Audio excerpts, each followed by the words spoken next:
Hi guys, how are you? KERRYANNBROWN here, KERRYANNBROWN Music Promotion, and I just want to share with you a brand new video. I went to visit in Harlem at the Shrine.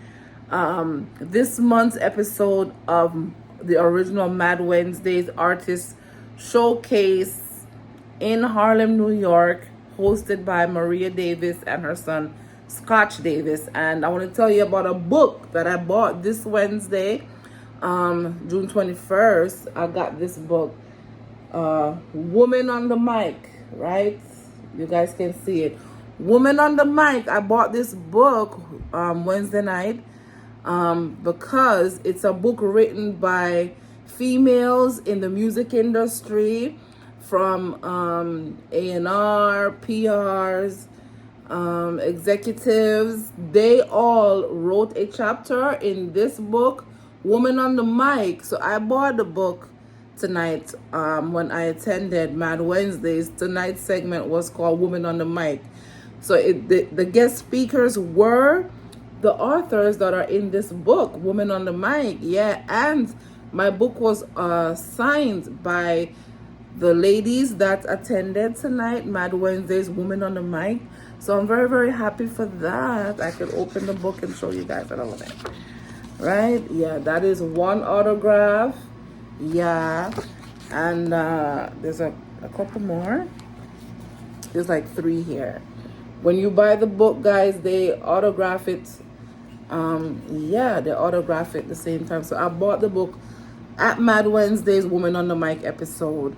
So I'm going to be reading this book because, you know, I want to learn some things and get a few pointers from these very successful, female entrepreneurs.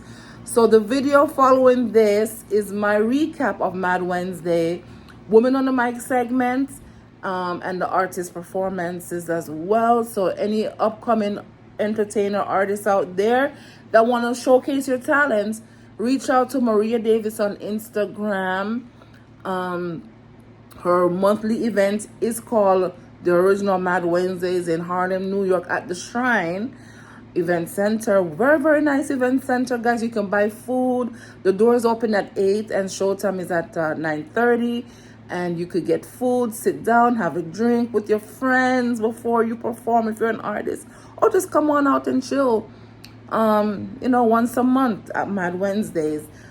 Yeah, so reach out to Maria Davis for all you upcoming and aspiring entertainers out there, because at Mad Wednesdays at the Shrine, a lot of music execs come on out, their record labels, they're there every month. And you could also speak to Maria Davis. She's a spokesperson, community activist, many hats she wears. So I just wanted to share that with you guys. So watch the following video. After this video is my recap of my visit at Mad Wednesdays, Woman on the Mic segment this month, June 21st, 2023. And remember to follow me, KERRYANNBROWN Music Promotions, on all social media platforms. Subscribe to my YouTube channel to keep up with the latest in entertainment of all genre. And always stay blessed. Always stay positive, guys. Big up on yourself. Yeah. She had artists such as Usher, the Queen of Soul, Aretha Franklin, Toni Braxton, Kenny G, Outkast, Monica, Deborah Cox, Whitney Houston, Sean Puffy Combs, and the notorious B.I.G., to name a few. Today she is a naturopathic doctor, college professor, a New York Times best-selling author, and co-creator of Women Behind the Mic. Welcome, Dr. LaJoyce Brookshire!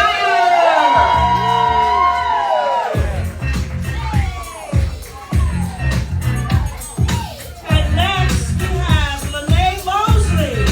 Lene Mosley, as the executive producer of Women Behind the Mic events and a book contributor, she honed her production and directing skills with the Paramount TV family as a writer and voiceover artist in music videos, digital filmmaking, and live event production.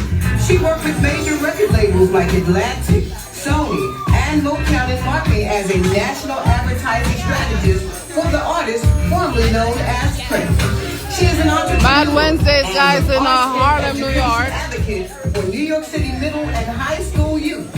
Welcome, if you will, Monet Mosley.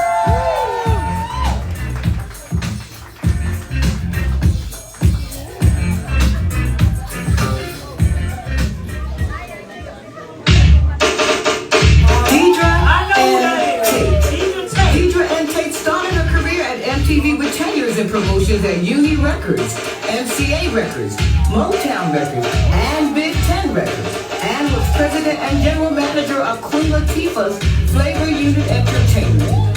She has worked with artists like New Edition, BBD, Another Bad Creation, and Queen Latifah, to name a few. Her company Unlimited Contacts Incorporated wears many hats: television and event production, talent management, marketing and branding consulting, public speaking. She currently serves as the executive producer and director of event production for Black Health Matters. Produces large and small-scale virtual events, podcasts, webinars, and Facebook Live programs. And then there's weekly lifestyle and entertainment column called Hot Off the Press in the New York Beacon newspaper. Welcome to the stage, Deidre N. Tate.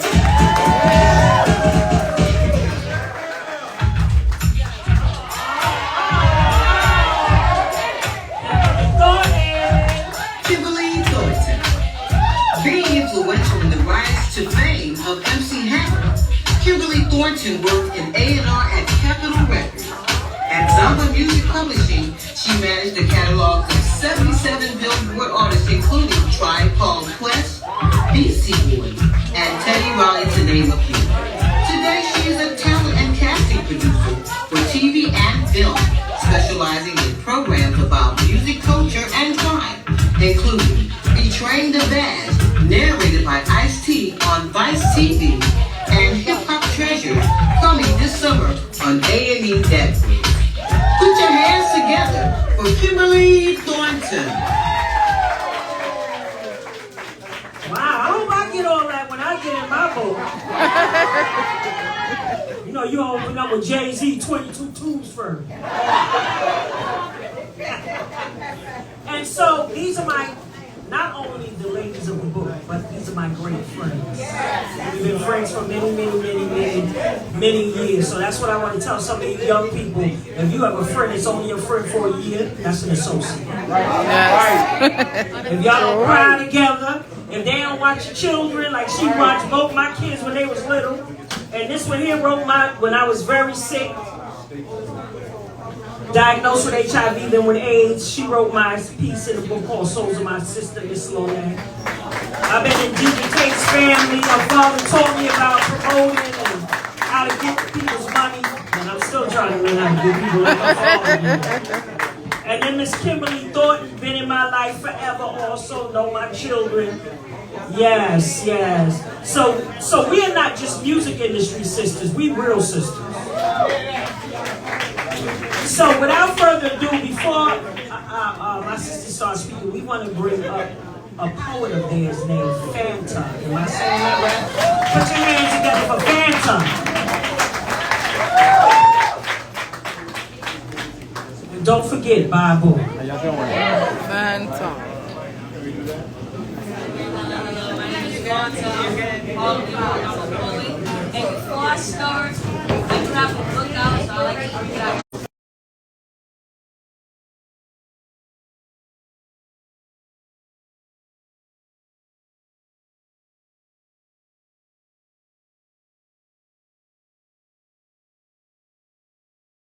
Snap, clap, shit, you know the song.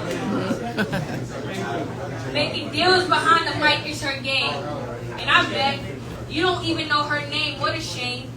Discovering and developing stars for the stages, quietly earning those six-figure wages. She's in charge of the show and the flow. If you don't know, you never know. She's the one in the room we need to mention, working that black girl magic, so pay attention. Classy, sassy, fabulous and fashiony, making moves behind the mic, working millions of hits you know we like. Sure, you can be a star and be done. Question, Have you got the skills it takes to make one? They built a strong and unique sisterhood, planting them in regular books as history should. Their contributions to this music game have been significant. For decades, they moved in stealth mode like the syndicate. Now the behind-the-scenes stories. Lectures is voluminous. Ask yourself, how can I be down? Pay attention and stick around. Stay ready so you don't have to get ready is the best advice ever. Get some education for success of any future endeavor. The only way to attain a seat at this table is to put in the work to prove that you're able. What is the acumen behind the mic play? Ask the woman and it'll be done right. You crank out the work on the songs you know we like. Now you know it was the woman behind the mic.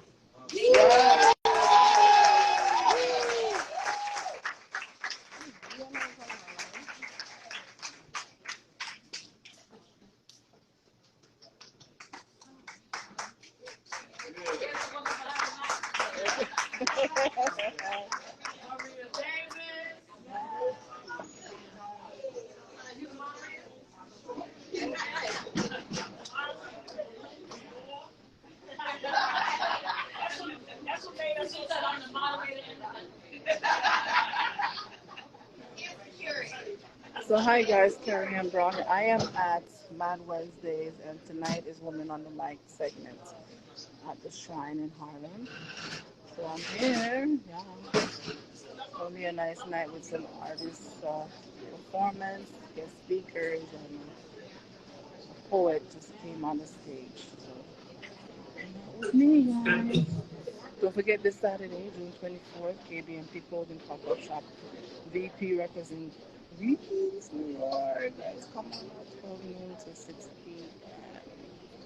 That's Maria Davis on the stage, the host of Mad Wednesdays each month here in Harlem at the Shrine. How's everybody doing tonight? We had that hype opening and now this side. Come on, man. This is Sound Man. Sound boy. Oh. So, ooh, that's real ringing right there.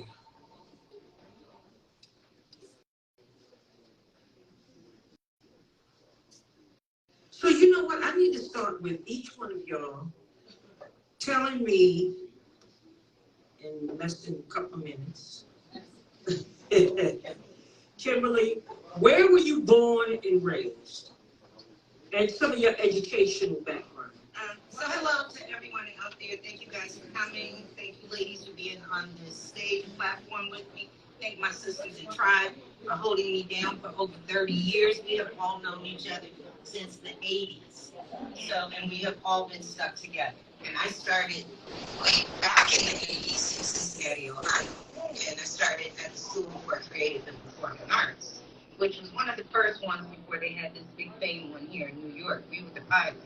So a lot of talent came from there. But I studied music as far as classical and big band music. So I played like about 6, 7 different instruments. I DJ. I also record engineering. That's what I went to UCLA for. I've been involved in this, like I said, for all the years. So my name is Deidre M. Tate. I grew up originally in the Boogie Down Bronx. I moved to Manhattan when I was going into the 7th grade. I was actually the second graduating class from Martin Luther King High School in Lincoln Center. When the famed high school across the street, LaGuardia, was trying to take us over, but we shut that down. Anyway, I graduated early and went to Howard University, HU. There we go. Went to Howard University at age 16, graduated when I was 20. But while I was in high school, my sister and I had a column in the Amsterdam News, which we did for all 4 years, called Tomorrow's Generation. My degree is in broadcast journalism, and I am now living in Jersey, but I'm always living.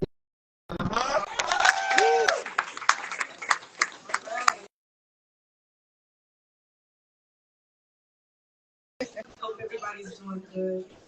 My name is Monet Mosley. I'm originally from New Haven, Connecticut. My dad was one of the founding members of the Five Satins in the Still of the Night, for those of you who may know. If not, look it up, because it's a good listen. It was one of those songs that hit the charts like 3 times throughout the course of its history. It's been a lot of movies.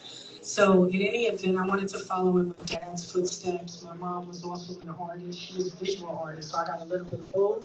Came to New York to be a performing artist. Ended up walking around, needing a job, answered an ad in the Village Voice. Ended up being a receptionist for Profile Records, which had Run DMC at the time. And then the rest is history from there. Right.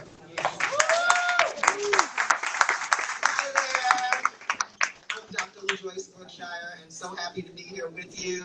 I grew up in Chicago, South Side, and I went to Eastern Illinois for undergrad. I went to Fordham University for grad. I've been to school a lot. I got a lot of letters back there, and I still take a lot of classes. I am a student of learning. I think that learning is essential, and I believe in passing that on, which is why I'm a professor at City College right down the street, and this semester I'll be adding NYU to that as well. I am just happy to pass along information. Although Nate dubbed me back in the 80s, she used to just say I was here to inform. I'm here to inform, and so I am grateful to pass on knowledge. Thank you. So I asked the right first question.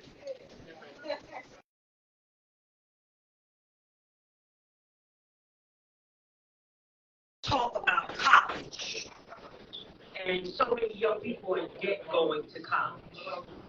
We don't want to discourage college, but I want to ask you ladies, do you think that college is the right path to getting a job in the business? I'll take that first. Professor Brookshire says college is essential, and I'll tell you why. Because that degree proves one thing, that you have learned how to learn. Right. That's all it proves. I don't care if you major in underwater basket weaving. When you get to your job, they're going to show you how to do it the way they want you to do it. And that degree simply says you're teachable. Women on the mic. That's all. We have women speakers tonight and entertainers here. I did go to undergrad in Southern Connecticut State in Connecticut, but then I got bit by the bug. I started getting work in New York, so I came back. I came here, and then I ended up going back to NYU to study filmmaking and also entertainment marketing and entertainment law, because whether or not you pursue your major, like Dr. Brookshire said, it's so important to get that information however you can. And you guys are so lucky right now because you have so many resources and so much information that's available to you online. So please take advantage of it and always educate yourself. You can learn something from anybody, and you can also pass it along and teach somebody something and keep it going. Yes. So I just want to say that although there have been a lot of people that you've probably seen that have not graduated from college, the one reason why I am a stout proponent for getting your degree is because this industry is very fickle. You don't know how long you're going to be in it. I am blessed. Next year is going to be my 40th year in the industry. I graduated from college in 1984. I was able to get my first job at MTV. But the thing is, when you have a degree, people look at you at a different level, and that's also your opportunity while you're in school, including high school, to get amazing internships. And that's the way that you get through those corporate doors so that you can learn and be mentored and have a better opportunity to get a job when you get out of college. Everybody's path is different. So first of all, I started in college at UCLA for recording engineering. However, I ended up leaving college because I had an opportunity to work with big artists and actually get on-hands experience with Sheila E. and her family. So for me, the same course I was taking, paying $30,000 back in the 80s for, I was able to get that real life experience from someone directly. Don't discount that you need to have education, but there are many things that you go like a business. As far as I eventually went into publishing, know about how to make things, licensing. There are other areas you can go into, but it doesn't mean that you have to complete college and then be in debt. If you can align yourself to get the on-hands experience and then follow the courses that would take you into the direction you have the most interest in, might be later in life versus when you're at your youngest. So that's my advice on that. So I also want to add, public speaking is very important. If you take a public speaking class, communications class, because that'll help you on the stage also. I took public speaking. I took public speaking because I like to talk. I want to be able to talk right. So public speaking, a couple of business management, because you artists lean too much on other people and their knowledge when you should be knowledgeable yourself, because that's how they're able to take advantage of you. And may I just add that now that we're in this new technology world, that, like I said, I started in recording engineering, but now it's AI, now it's technology.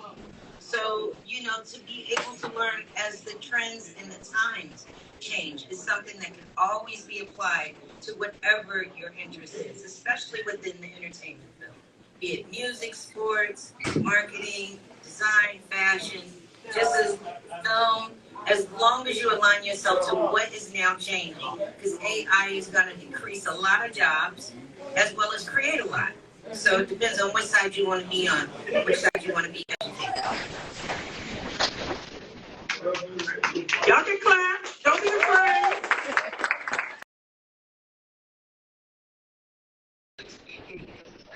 In fact, I'm your friendly neighborhood speech professor. So that is exactly what I teach down the street there. And if you cannot stand firm and speak your name with clarity, give your phone number in a way that people don't have to say, what you said, can you repeat that? But you have no idea how children and adults say their name as if they're embarrassed to say their name. I have a multi-syllabic name. A lot of people have multi-syllabic names, and I want to leave you with being able to speak my name with I want people to be able to remember you. And so, just like Ashanti, we had Ashanti for the DOE the other day, and the name of her book is My Name is a Story. My Name is a Story, and she tells a story about how she was bullied for her name being Ashanti. And it's a children's book to have, so that children will have no shame. But I think it starts with being little. But I also think that it has a lot to do with, you know your name, so you think everyone else should. So that when you don't get that return phone call because you mumbled through your name and your phone number, that is wrong. And I just wanted to piggyback real quick, sorry, off of the statement about education. It's an old cliche, but it still stands true, and I really believe knowledge is power. The more you educate yourself, like say you want to be an artist, those artists that are in here, you should know everything. You should immerse yourself in the industry, learn publishing, learn how to write, learn how to produce. Even if it's not your forte, at least you can speak to the language to those around you. And also, it helps you maintain creative control if you know the business. It's not like back in the day. Remember, copyright laws really didn't come into effect until 1977. We all know those stories, my dad included, from the 50s, who got no money off of their work and sold millions and millions, right? Right now, y'all are in a prime position to own your masters, own your property, your intellectual property is everything. That is legacy wealth. Legacy wealth. Like your grandkids are going to live off your stuff if you own it. So please keep that in mind.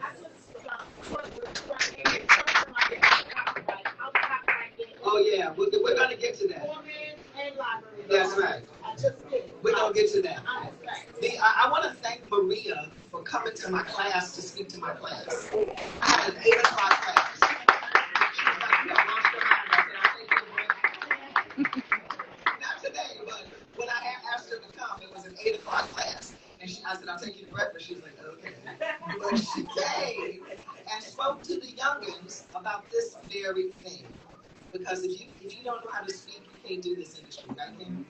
This industry will fall far from you. I want you to notice the common denominator of the women speaking, but those who work in the industry.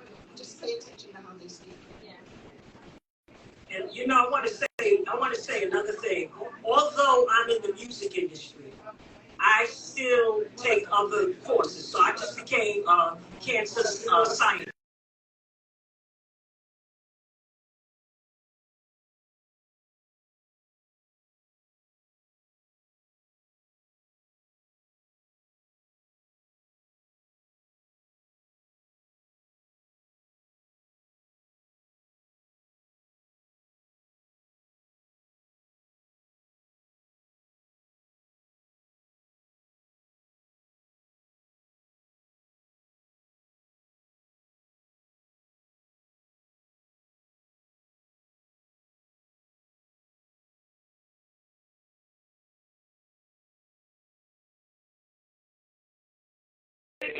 It takes you into other areas. You're not afraid to go into other areas because you have the knowledge. So I just want to encourage you. Public speaking is very serious. And you should all, yes, and writing. Please, you know what? I work with teenagers. I work with elementary school. Unfortunately, some of our young people, they can't string 5 words together to make a complete sentence. And that's okay. I know there's dyslexia, there's all types of issues and learning disabilities and things like that, and learning styles. However, if you're able to master writing, it really opens doors. I promise you. I have taught a class called Writing Opens Doors, and learning the business, of it, because it will take you so many places. You can do film, you can do music, you can do television, you can write books. Like, it is so endless. The revenue streams, let's talk revenue streams that are out there if you can write and speak, That's great. Look, we need to do this as a seminar in the afternoon. So the next question I want to ask you, lovely sisters of mine, what is the name of the first hip-hop song you fell in love with, the first R&B song you fell in love with, and what is your all-time favorite jam? So the first R&B song that I really fell in love with was Ain't No Stopping Us Now. Yes. The first hip-hop song that I really fell in love with was Eric B. and Rakim, Follow the Leader, because that was the first hip-hop group that I worked with back in the 80s. And my favorite all-time song, I think I heard it tonight, Heard It All Before, which was that was my theme song when I was going through my divorce. So my first R&B song, and I was big on looking at album covers, because album covers back in the 70s. Yes, everything. So I was big on George Clinton, Parliament Funkadelic. I'm from Cincinnati, Bootsy Collins, Lakeside, Roger Troutman. So just opening up a George Clinton, America East is Young album actually told a story to me about how society looked at our community. And I was probably under 12 at that time. But it actually gave me my first interest into looking at all the liner notes on every album. Then it was Ramsey Lewis and Earth, Wind and Fire, and just reading all the songwriters, who played the guitar, where this publishing was going, who owned this publishing. And I was still a kid at that time. So that kind of directed me into learning to play instruments. I wanted to be able to play from just listening to the instruments. And then hip hop, I can tell you, we used to, being in Cincinnati, there was a station called WDAL, which was the college station. And the DJ would go all the way to New York, make a tape, and come back to Dayton and play it on the radio. We would bootleg it with extra anger. You could get the beat. And all I could remember is Calvin Klein is no friend of mine. Don't worry about his name on my behind. That was it for me. I was like, I'm in. Let's go. Like, they're speaking my language. So that was it for me. Woo.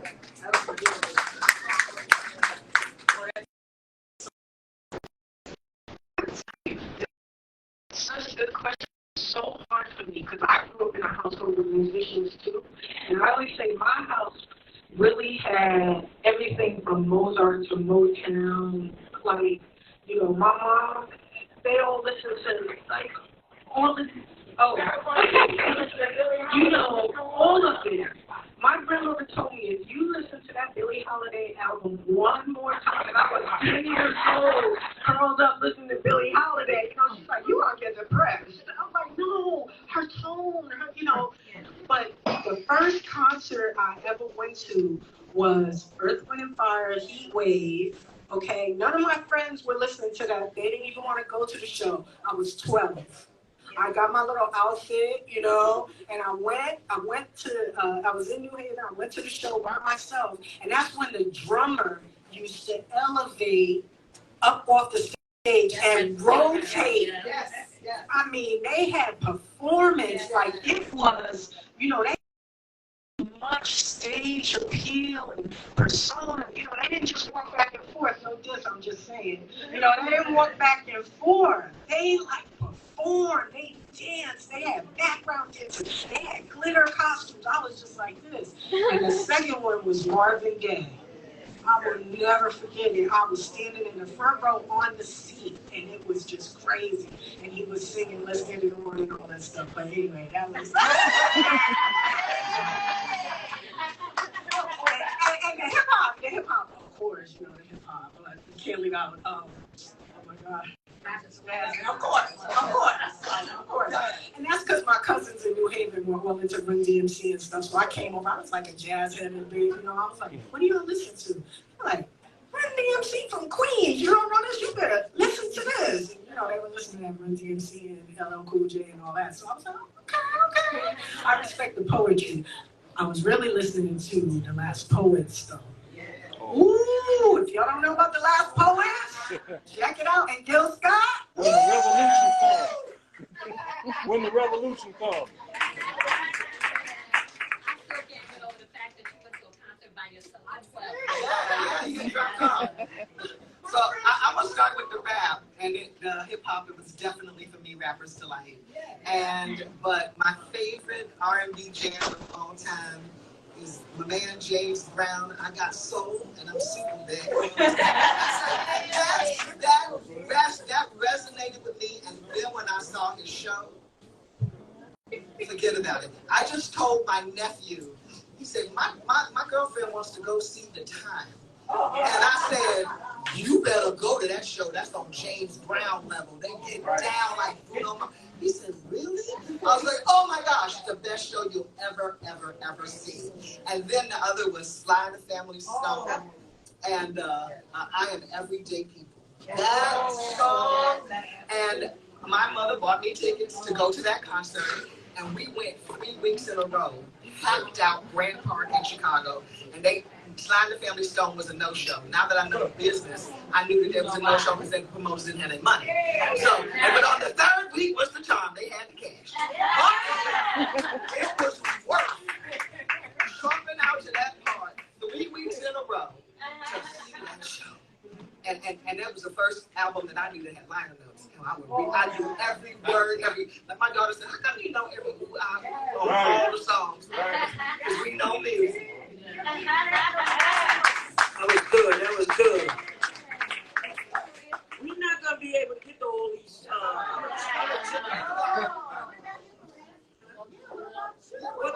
What about me? Fire, Ohio playing fire.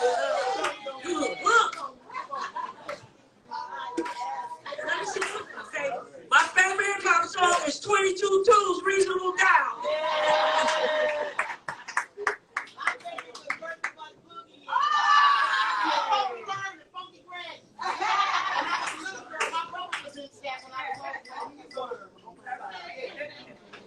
Okay, so this next question, Kimberly, you have worked in A&R. What does A&R mean?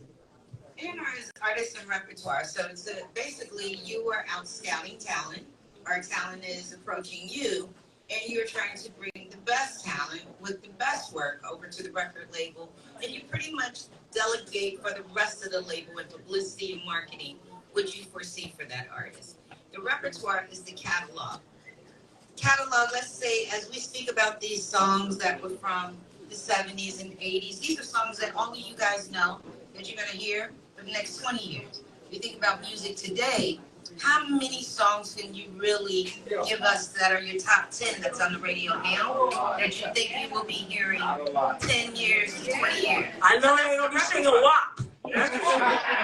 So that's the repertoire. It's a catalog. So that's about signing on that talent and then delegating for the rest of the record label what you foresee and hopefully giving someone the opportunity to create their dreams and expose their talents to the world. Okay, this is I'm gonna ask you this question because you know, because I'm still showcasing artists. So Mad Wednesday next year in March will be 30 years I've been doing that. So young people come to me and they say, "Oh, I met an A&R and they told me if I get them $1,500, they get me a meeting with." So I need you to address that. That for one is some bootleg crap. I'm telling you from the gate. No person that really believes in you, that works at a company that's getting a check, needs you to pay them. We need you to invest in yourself so that we can bring you into the company looking at your best, with your best material. That means getting the best writers, getting the best producers. Even if you do it yourself, making sure that you get your stuff published through your own company. Educate yourself so you know how to do that. And no A&R person will ever ask you to pay them for anything. So that's some bogus stuff, just to let you know. That's right. Heard you. Okay, I know you said wrap it up with Joyce, but this is what I want to ask. This is a question I really want to ask you ladies. How hard was it for you ladies in a man's world to work in this music industry? Meaning, and I'm gonna talk real. Were you propositioned? Were you asked to sleep with them so that you can become higher up on the totem pole? It's in the book. Okay, so let me ask you a question. I like that. Okay.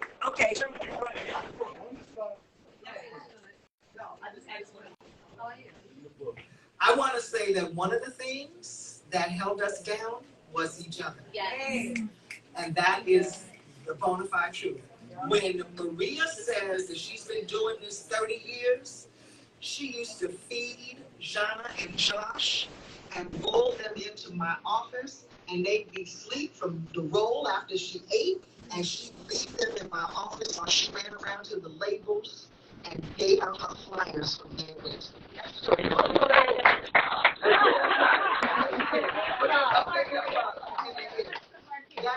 back to the children, camera. And this is bona fide truth. Then this lady here, I could cry. We have shared one job. I went to a place to eat, the Universal House of Prayer, the church ladies upstairs. Food is good. We used to go there, and we used to only have enough money for one plate. And the ladies got here so I could share a plate. They started piling it on. They give us extra because they knew we were sharing one plate. The times that we had when we were coming up, and I will just say this, and yes, it's in the book, never compromise. I just also want to add this. Please remember, words have power. Your vision is your manifestation. So if you visualize it, and I just want to share this real quick. Anybody remember Purple Rain, the movie? Okay. When Purple Rain came out, me and all my friends, of course, we had the watch party, and we sit there watching Purple Rain. I was so inspired by Purple Rain when I left. Went and got me one of those little Jiffy padded envelopes, put my resume, my photo in it, sent it off to Paisley Park, right? I was like, I'm gonna work with Prince. Trust me. Fast forward 15 years later, or maybe a little more.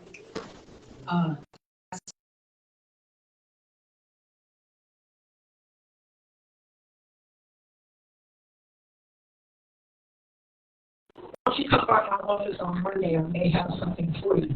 Went in, little did I know, it was to be the national advertising director for Prince's startup label. So keep your dreams alive. I don't know if Maria has another question, but I have a slightly different perspective that I want to share because my father was huge in the marketing and advertising business. One thing that Black people do not take enough advantage of is nepotism. That is using your family or friends or people that you know in power to help you advance to the next stage. So my father, when I was in college, was the head of marketing and advertising for Black Enterprise, and then later for Ebony and Jet before he started publishing his own magazines. So when I was a senior, I told him MTV had just started. I was like, Daddy, do you know anybody at MTV? That's where I want to work.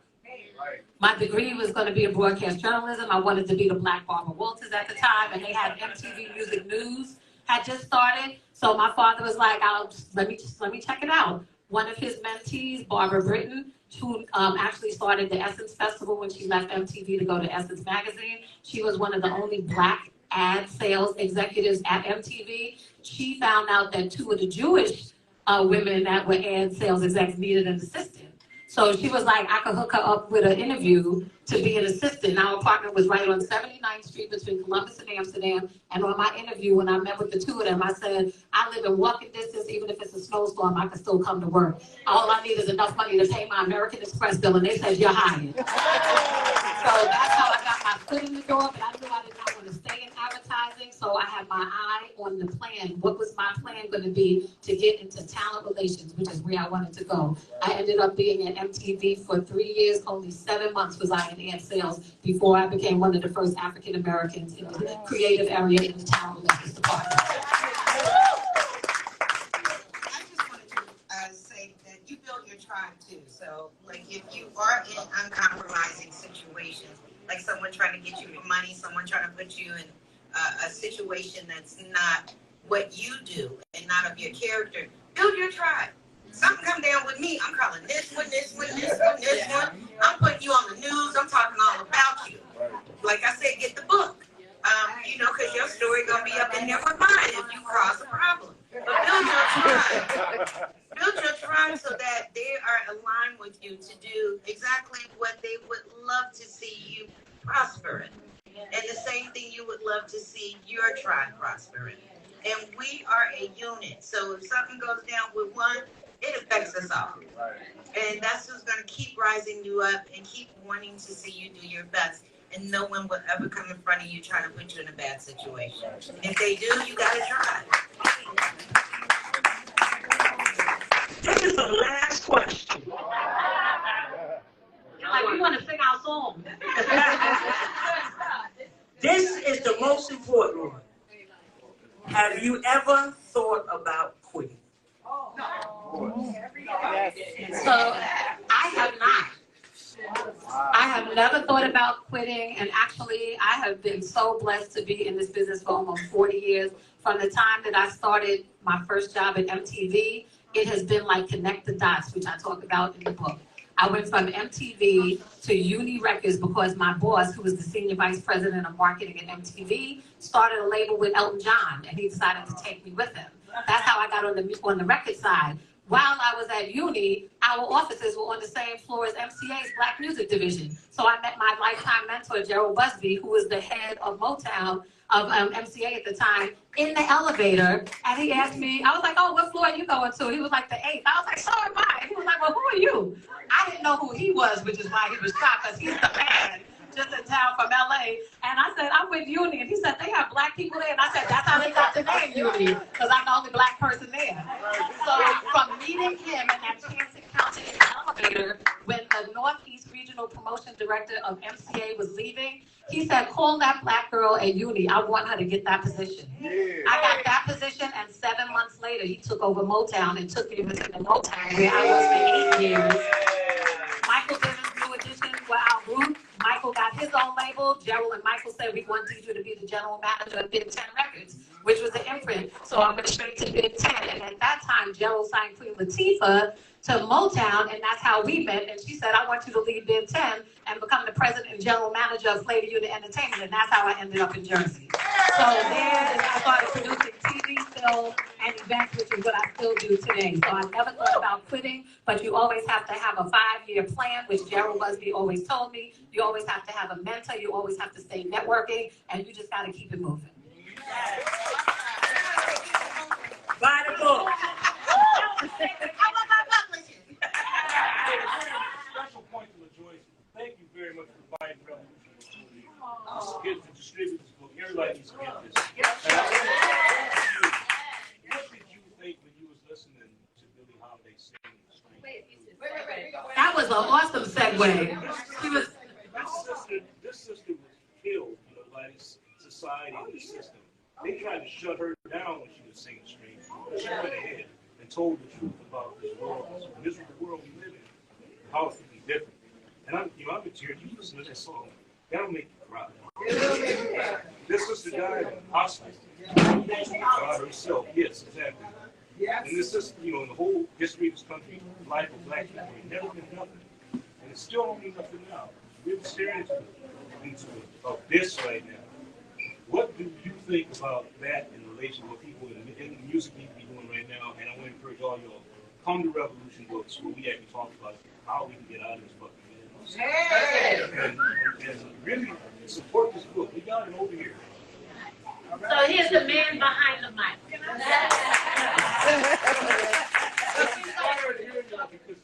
these people coming out of desperate situations, all of our people come out of situations. You don't think they know what like you said. By the way, I was in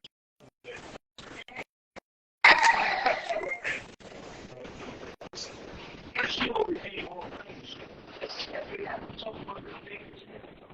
She probably could never believe it. And if you haven't seen a movie with horses, Oh, she did.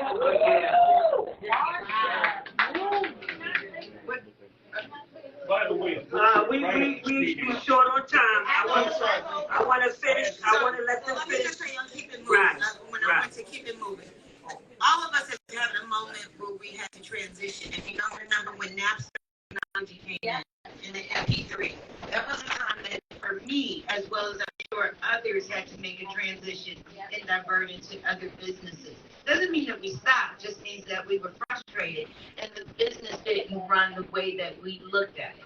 So there were times where it was frustrating and we weren't doing what we exactly wanted to do. We weren't making the money we wanted to.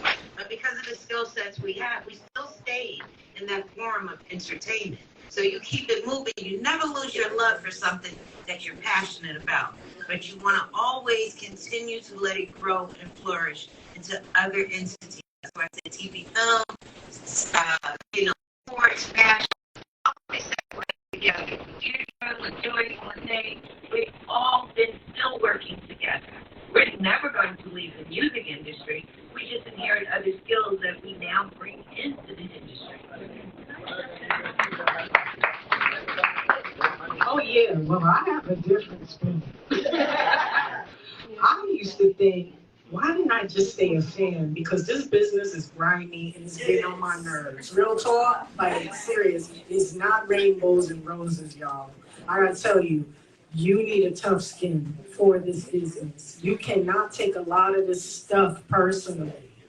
Remember your art. If you're really an artist and you really want to persevere and, and success is relevant. To me, success means sustainability. If you can make a living off your art, I have been blessed and able to make multiple revenue streams because I try to stay true to my gifts. You know what I mean? You can't listen to what everybody says. There were so many times where there were unwritten rules in my environment and expectations where I really had to say, you know what? Yes, I'm going to have to walk away from this. I love it here. Oh my God, I love the work I'm doing. I love being a product manager or whatever I get to do, art and promotion and this, that, and the other. However, at the end of the day, energy is important, especially if you're an artist. Art is all in my pores. I made jewelry, I do all kinds of stuff. The energy's not right. They were talking about tribe earlier. Frequency, energy. Woo! Don't get me started. I have walked away and I quit. I did. I have quit, but I always, as you were saying, had a plan, had to reinvent myself. I was like, exit strategy, not just emotional, kind of like decisions, informed decisions. If I leave here today, how am I paying my bills? I better have some type of plan. You know what I mean? So I'll go take a class, learn a new activity, meet somebody in somewhere else where I can, segue. Because, some of those days, boy, my skin would be crawling the stuff I saw. Like, too much information. Get a book.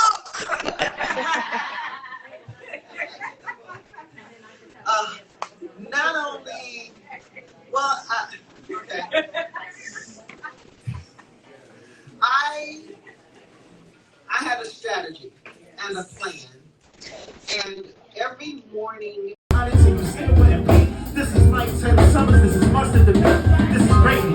You can never play me. I ain't in the but I do it for Brady's. Brother, I'm the one, I'm the juice, you're the Tracy. Band, break it down, break it down. Okay, I think you got the sound right there. Hi guys, I am at my Wednesdays in Harlem at the Shrine. Maria Davis monthly event. I just wanted to get the thing right to the stage for a second, man. Put your hands together for this phenomenal band again. That's her son on the stage.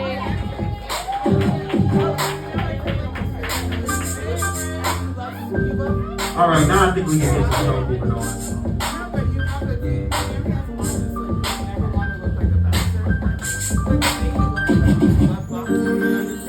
Now we have a couple rules here, man. Wednesdays, right? First one is be happy and merry in all that you do, always. But the second is please, you're just gonna take me to the jazz vibe. I'm just Sammy Davis Jr. now, that fast. Shaboing boing.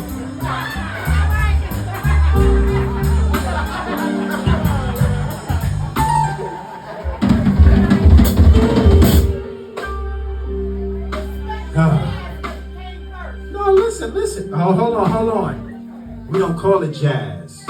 That's what the man called it. Now, if you was really there in the beginning, you know that.